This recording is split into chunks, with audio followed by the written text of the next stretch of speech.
Hello Babuji గారు ఉన్నారండి? నీ పేరు? అబ్బాయి గారితో ఏం పని? నాన్న, నా పేరు జానకి.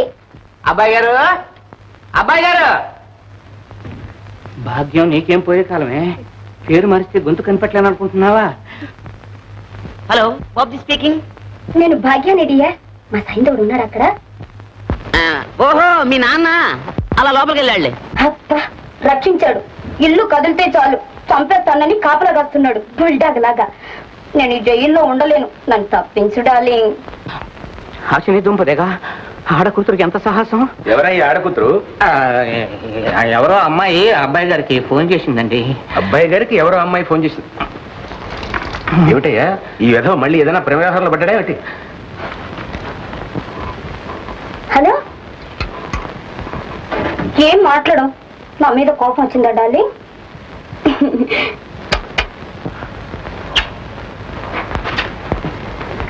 బాబ్జీ డియర్, మీ నాన్న నిన్ను వేలం వేసి 1,00,000 సంపాదించాలనుకుంటున్నాడు. నువ్వు కాస్త ధైర్యం చేయి, నేను రెడీ. మన ఇద్దరం ఎక్కడికైనా పారిపోయి రిజిస్టర్ మ్యారేజ్ చేసుకుందాం. ఫస్ట్ రోగం కుదురుతుంది.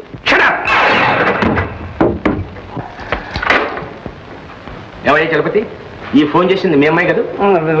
గొంతుకు అలాగనే ఉందండి. మరి ఇంకెందుకయ్యా నాటకాలు ఆడతావు? నీ ప్రోత్సాహం లేకుండా మీ అమ్మాయి ఎంత సాహసాన్ని కొనుక్కుంటుందా?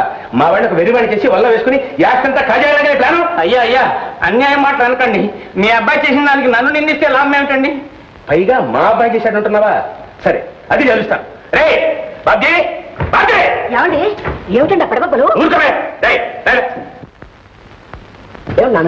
నువ్వు ఈ చలపతి కూతురుని ప్రేమించావరా? ఇలాంటి విషయాలు మరీ అంత సూటిగా అడిగేస్తే ఎలా చెప్పండి నాన్నగారు? చెప్పరా? నిజం చెప్పు. నిజం చెప్పాలంటే మాత్రం ప్రేమించాననే చెప్పాలి. మరి అయ్యో అయ్యో, నీకు ఇవేం బుద్ధులురా? రేయ్, ఆ అమ్మాయిని పెళ్లి చేసుకుంటానని మాట ఇచ్చావా? ప్రేమించిన తర్వాత తప్పుతుందా నాన్నగారు? చేసుకుంటానని చెప్పాను. మరి అయితే ఇద్దరు కలిసి లేచిపోదామని కూడా ప్లాన్ చేశారా? మీరు ఒప్పుకోకపోతే ఆ పని చేయాలిగా. మరి చిచ్చి, నా కడుపును చెరబుట్టావు కదా. నేను అదే అనుకుంటున్నా. నాన్నగారు కొడతారా? మైనార్టీ తీరిన కొడుకుని నన్ను కొడతారా? కొడతానా? మళ్ళీ అమ్మాయి ఊసెత్తా నిలువున చీరేస్తాను గాడిద. అయ్యో అయ్యో, ఇది ఎక్కడ గ్రహించారం అండి? నా ఏనో భయానో నచ్చ చెప్పుకోవాలి కానీ పట్టు కొడతారా? కొట్టడమా? ఇలాంటివన్నీ నరికి పోగులు పెట్టాలి. పోగులు పెడతారు. నాన్నగారు, మీ బ్లాక్ మనీ వ్యవహారం అంతా పోలీసులు రిపోర్ట్ చేసి మిమ్మల్ని అరెస్ట్ చేయించకపోతే నేను మీ కొడుకునే కాదు, మీరు నా ఫాదర్ కాదు. అంతే. అంతవరకు వచ్చావు అనమాట. ఒరే కొడిగా, వీళ్ళ గదిలో బారేసి బయట తాళమట. గాడి గాడి పెద్ద వసతులు చెప్పుకున్నాడు. కారు నన్ను పట్టుకోవాల్సింది.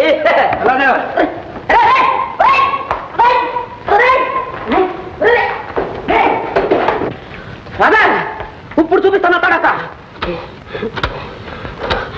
హలో హలో అండి, పోలీస్ స్టేషన్ సబ్ ఇన్స్పెక్టర్ అండి. Good morning sir.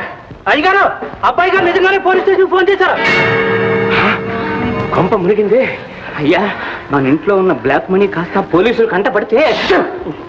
Black money గట్టిగా అరకయ్యా. ఇలాంటివన్నీ ఇక్కడ పెట్టొద్దండి అంటే నా మాట విన్నారా? అది ఎక్కడుందో త్వరగా ఇవ్వండి, మా పుట్టింటి పుట్టుకు దాచేస్తాను. ఓసి మొద్దు మొహమా, అక్కడికి వెళ్తే మాత్రం ఊరుకుంటారంటే వాళ్ళు మన బంధువులు ఇల్లని సోదా చేసి మరి బయట లాగుతారే. చలపతి, మీరేం కంగారు పడకండి అయ్యా. ఆ డబ్బంతా ఒక పెట్టిలో పెట్టి నా నెత్తి మీద పెట్టండి. బ్రహ్మ రుద్రుడికి తెలియకుండా కడుపు చీల్చి లోపల పెట్టి కుట్టేస్తాను.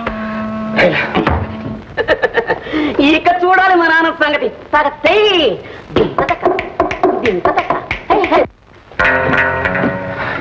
చలపతి, జాగ్రత్త సుమా. చూడు, దీన్ని మీ ఇంట్లో మాత్రం పెట్టకు. అమ్మమ్మమ్మమ్మ, ఆ సంగతి మీరు నాకు చెప్పాలా? దీన్ని ఎక్కడ పెట్టాలో ఏం చేయాలో నాకు విడిచిపెట్టేయండి. ఇదిగో బాబు, ఈ సంగతి మీరు మర్చిపోండి.